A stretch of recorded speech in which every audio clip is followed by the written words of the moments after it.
Hello and welcome to a segment on the Western Wisconsin Journal. I'm Michelle Stangler, and what better way to focus a series in agriculture, talking about the dairy community. June is National June Dairy Month, and the Wisconsin Agriculture Statistics Service said the number of dairy cows in April of 2022 was over 1.2 million cows.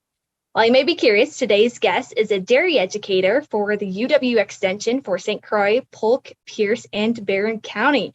Ryan, how are you doing today? Good, glad to be here. Yeah, well, tell me, what does your position all entail? So I work with the UW-Extension, and so we're tied to university. We work a lot with the specialists on campus, researchers, and try and disseminate that information beyond the borders of the campus, really our borders of the state. So we're positioned different county offices around the state. I happen to be located primarily in Baldwin, but again, covering the 4 counties you just mentioned. And just trying to get that applied, practical, research-based information out to our residents and farmers. And we do many things at the Extension office. Dairy happens to be my specialty, but a lot of people are familiar with 4-H. That also runs through our office and other educational programs as well. So I'm one piece of a larger team here in St. Croix County.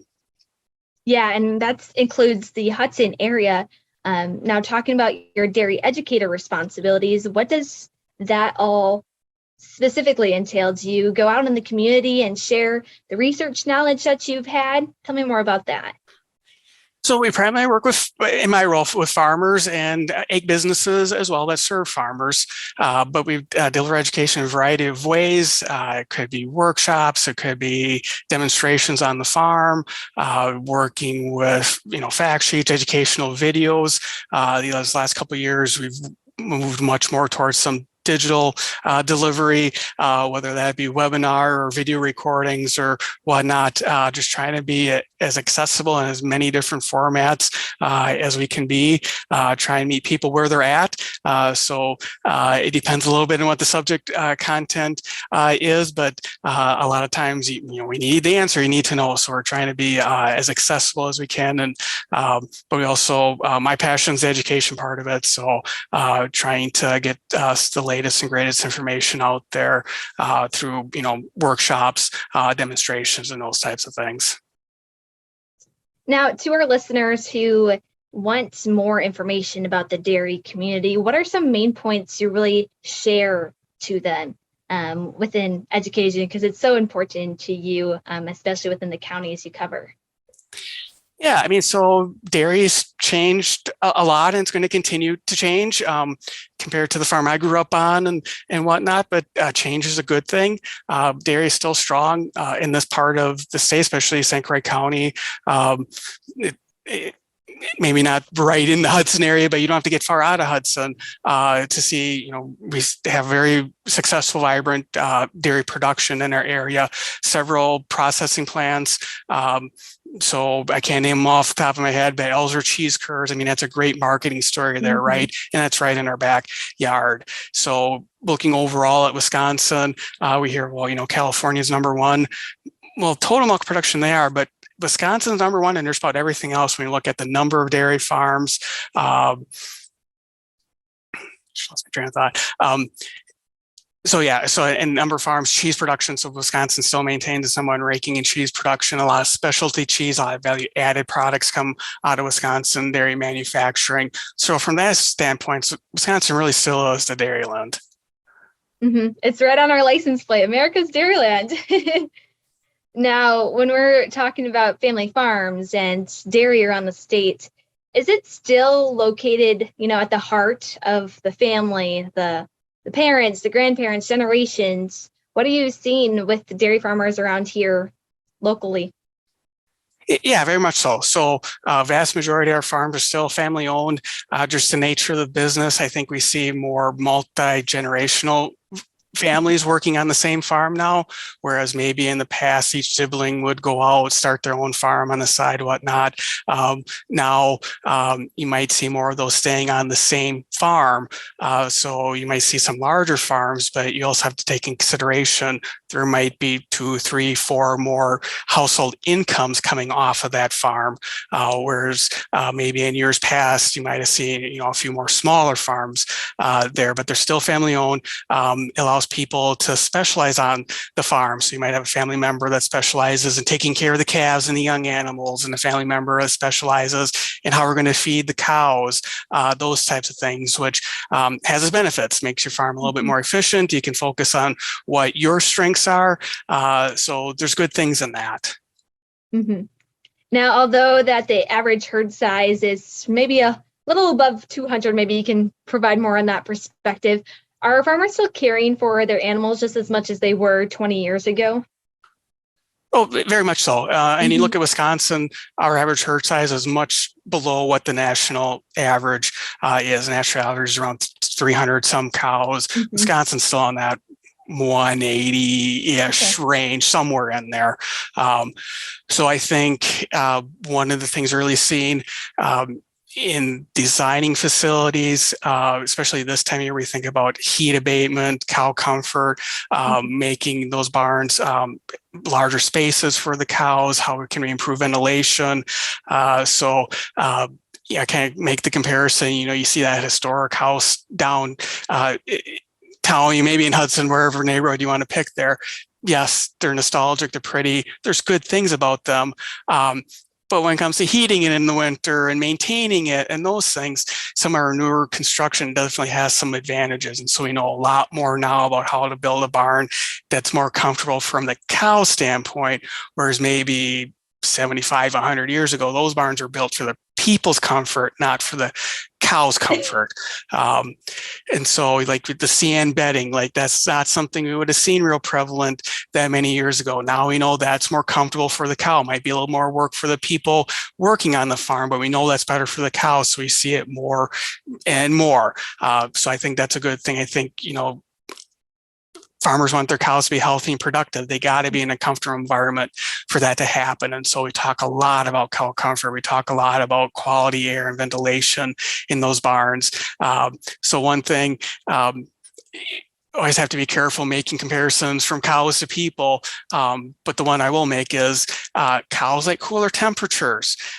So like 60s out there, maybe 70, they're okay. Once you start getting above that, they're not as happy. That's why Wisconsin has such a strong dairy heritage versus more like some southern, southeastern states. Hot and humid is not what dairy cows favor the most. And so we're trying to incorporate that in how we design facilities, how we get more fans in there, those types of things. So when it's hot out, like they probably get the treatment right away, either a fan or a sprinkler system, correct? On most farms now, yeah, that's true. Yeah, something you wouldn't have thought of before, but a lot of farms have misters, so the cows come up to eat. As they're eating, they get this nice little mist, cool water on their backs, a fan that goes with it to help them pull some of that heat off. So that's been a good advancement in making cows more comfortable. And sometimes I think that cows may get better treatment than I put into my own body. Like I think about nutrition, that the nutritionists have it down to a T to feed the cow. Am I correct on that? Yeah, no, that's true in most cases. And so cows really like consistency. They're a creature of habit. They like to be milked the same time each day. A lot of cows, even if they're in a pen with 20 other cows, they will pick the same spot to lay down in each time. They don't want to pick the spot that another cow uses, depending on the cow. But there's a lot of cows, they have their favorite spot in the barn, and that's where they're going to stay. But definitely on the nutrition side, we know a lot more now about the composition of feeds, how to put up good feed. So timing of harvesting, the haze and whatnot. There's a method to this of when you want to cut to get the best corn silage or haylage or whatnot. That's, the two primary things that we feed cows. So you see the cornfields in the fall where they take the whole plant off. Like, why aren't they just combining that? Well, the cow will eat the whole plant. So that it's a good use of that crop. You're utilizing more of it. But yes, all those feeds are tested for their composition, and then a nutritionist that focuses just on cows is going to figure out, how much energy, how much protein does that cow need, and formulate a ration for them. So most farms now, it's called a TMR, total mixed ration. It's kind of like a casserole. They'll mix all the ingredients together, so the cow can't sort through, like, some cows will just pick out the sweet things and not eat the fibery things and whatnot. So it forces them to eat a little bit of everything with each mouthful, but it's a more balanced diet for them that way. It's much more healthy for them, fewer upset stomachs, those kinds of things. And that's something that continues to evolve all the time. Just what we're learning about nutrition and those things. I know one of the things we're talking more and more around here about is, well, maybe we need to, is there more grasses or some alternatives to alfalfa? We don't have all the answers on that, but that's definitely something we talk about too, is what other crops can we grow locally that are going to make good feed for the cows too. Mm-hmm. And the dairy industry is just continuing to evolve, to seeing how can we continue to make a product for the consumer. So maybe to our listeners who don't have too much ties back to the dairy industry, what should they know about the dairy farmers and how it gets to their plate? So again, I would reemphasize, for a cow to be healthy, productive, she's got to be well taken care of. So if a farmer wants, high milk production, they got to take care of their cows to do that. And there's practices. So there's, they call it the pasteurized milk ordinance. Nobody needs to, know all the details of it, but there's regulation to it. So that's why I bring it up in terms of sanitation practices, cooling.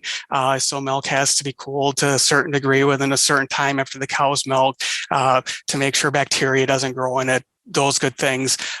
Every load of milk is tested for antibiotics to make sure there's no antibiotics entering the human food chain, those types of things. So it's a pretty heavily regulated industry in terms of how the milk is taken care of, how it's transported, those types of things. Yeah. Well, it's crazy just to think of how much our industry has changed even in this 20 years with technology.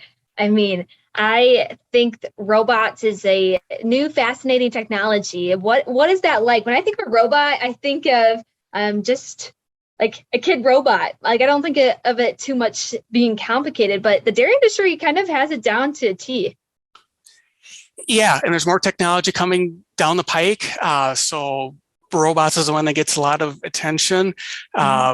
It's evolving. So I think there's going to be more changes coming in that here in the next few years. But again, it gives that cow more freedom to choose what she wants to do, when she wants to do it, set her schedule the way she wants to set her schedule.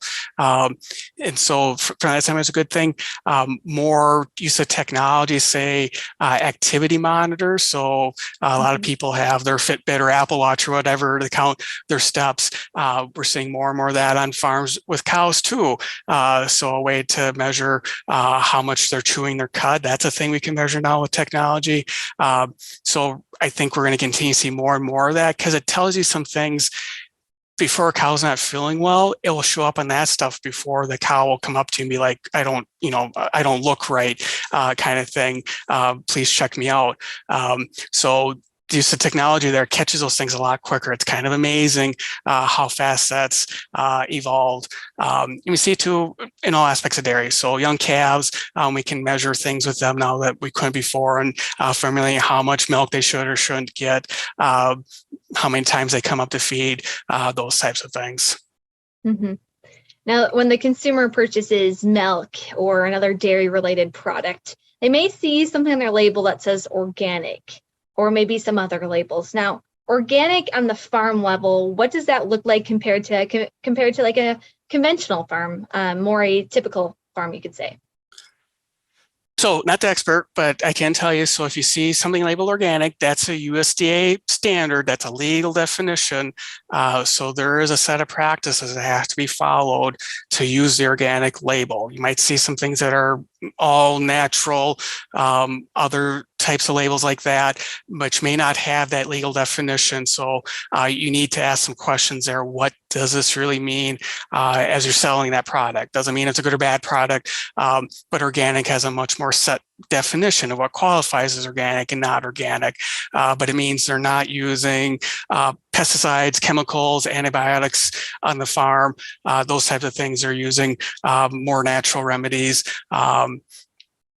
Have to put some more consideration. Like if you're buying your feed, well, you got to buy from an organic farm. If you're short on hay or need to buy corn or those things. So the sourcing of a lot of what goes into that farm is different as well. The seed, organic, like your own seed. I mean, really think about it. It's like there's a lot of steps that go into that. So it depends on the farm. It works really great for some farms. Conventional works really great for some farms. So it's all a personal preference, a personal choice, and there's a place for both out there. There really is. Mm-hmm. Now, when we're talking about conventional farms, which are the ones that are able to use antibiotics and pesticides, they're still safe to consume, correct, for the customer? Well, there's still that testing and those safeguards there that go into that. So there's regulations that go with using pesticide. There's regulations that go with using antibiotics. One thing that we're seeing is if you do use antibiotics, your veterinarian needs to be more and more involved now in making that decision than say 20, 30 years ago. That's a change that continues to evolve. So there's oversight, there's guidance on those types of things. Again, one's not better, worse than the other. It's a personal preference.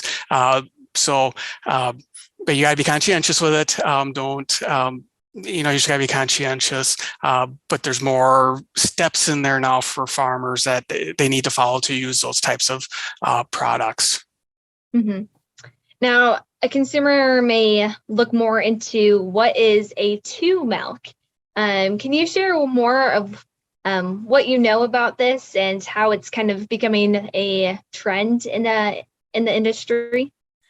Yeah, so A2, it ties to the protein that's in the milk, and there's a whole branding thing going on there of what you can and can't call A2 milk. That's, if you want to do a Google search some night, that's a rabbit hole you can go down into, kind of like the what you can call champagne, some of those things that, the regional labeling and whatnot. But it's not all the protein in milk ties back to the A1 or A2. So those are the two genes. It's maybe like a 30% or a third of the protein in milk ties back to that.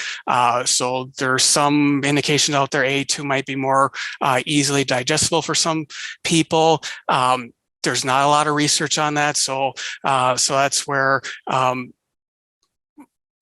I would say, from our standpoint, we need more information on it to say yes or no, it is better or not, or more digestible or not. But it's something that it's in the cow's genetics, so we can test for that. We can breed for that. Definitely no farms that are dabbling in that. You need to work with a processor that's willing to handle the milk separately, so it's all A2 milk and how they're processing it, those things. So again, there's more steps to this than what you might realize in getting it from, finding the A2 cows to getting it to consumer, and how you can keep that milk separate in that whole supply chain from farm to store. But it's something, all dairy breeds have it. I kind of started in Guernsey and Jersey, two dairy breeds that had a higher prevalence of it, but all breeds can and have selected for it now. Yeah. And I think to our listeners who maybe want more information about that, if they're lactose intolerant, they can look it up more, because it's definitely, for me, fascinating, as I know some people who are lactose intolerant and they've tried it. They have had success with it, so it's still a great way to support the dairy industry here in Wisconsin. We're celebrating June Dairy Month, so it's always an exciting way to give back. Now, going back, so we're talking with Brian Sterry from UW-Extension. He is a dairy educator, talking about dairy farmers and them working many hours behind the scenes. I grew up on a dairy farm myself. What are some challenges that they may be seeing and what you're hearing? So hey, this is a busy time of year. So I know sometimes people wonder, it's like, well, why are they driving that tractor 7 o'clock at night? That kind of thing. Well, you got crops that need to be planted. So talking about the nutrition for the cow when it's time to harvest hay, you got to be on top of it to get it at the optimal quality. So that dictates the farmer schedule, not maybe some of the personal things in their lives that you'd rather make your schedule around. But weather continues to be a challenge. How do we become more resilient to the hot years, the dry years, the wet years, whatnot? And that's where we talk a little bit about, what some different crop rotations may or may not look like. So inflation's hitting dairy farms and all farmers, just like the rest of us.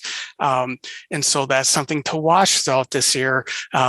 Is yes, prices in the grocery store are up.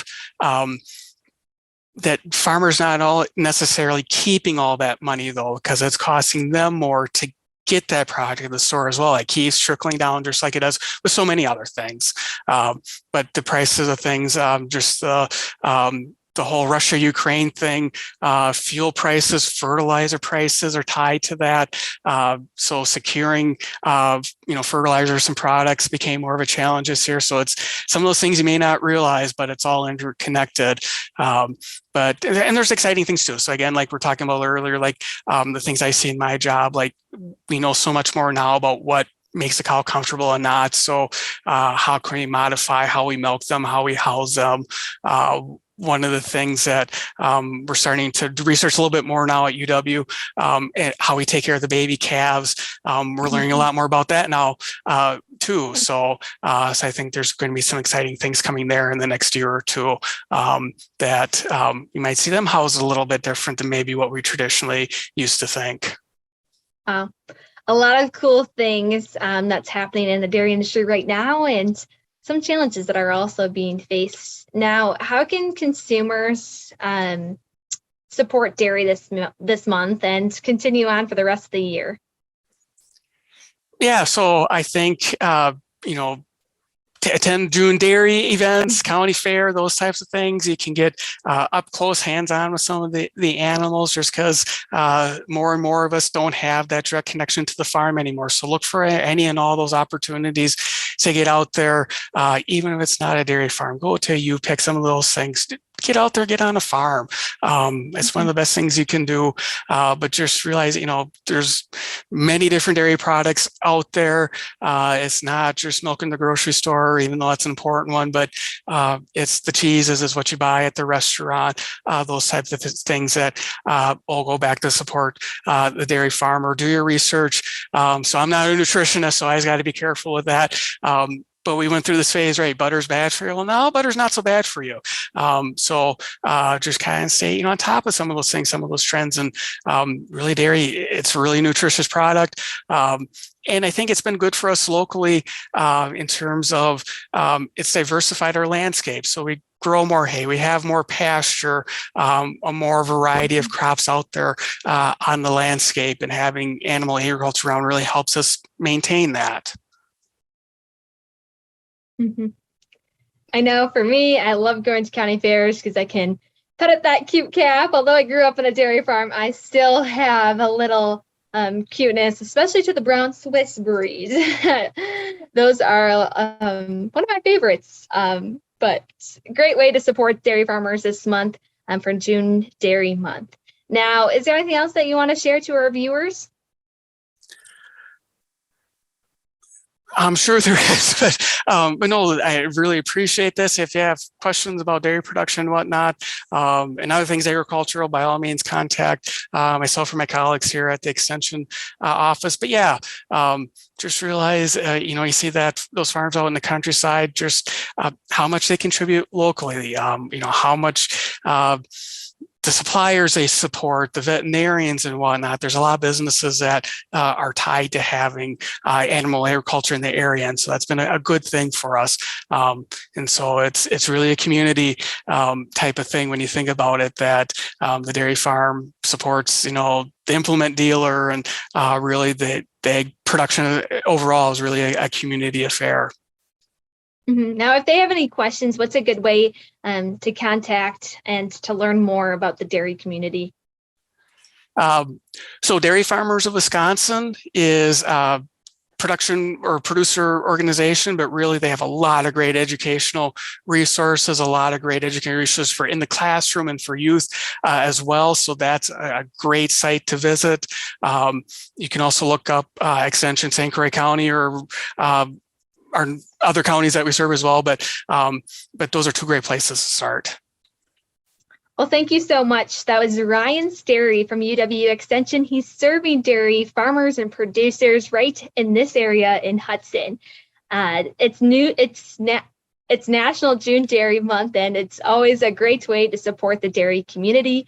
I'm Michelle Stangler. Thank you for tuning in to this segment on the Western Wisconsin Journal.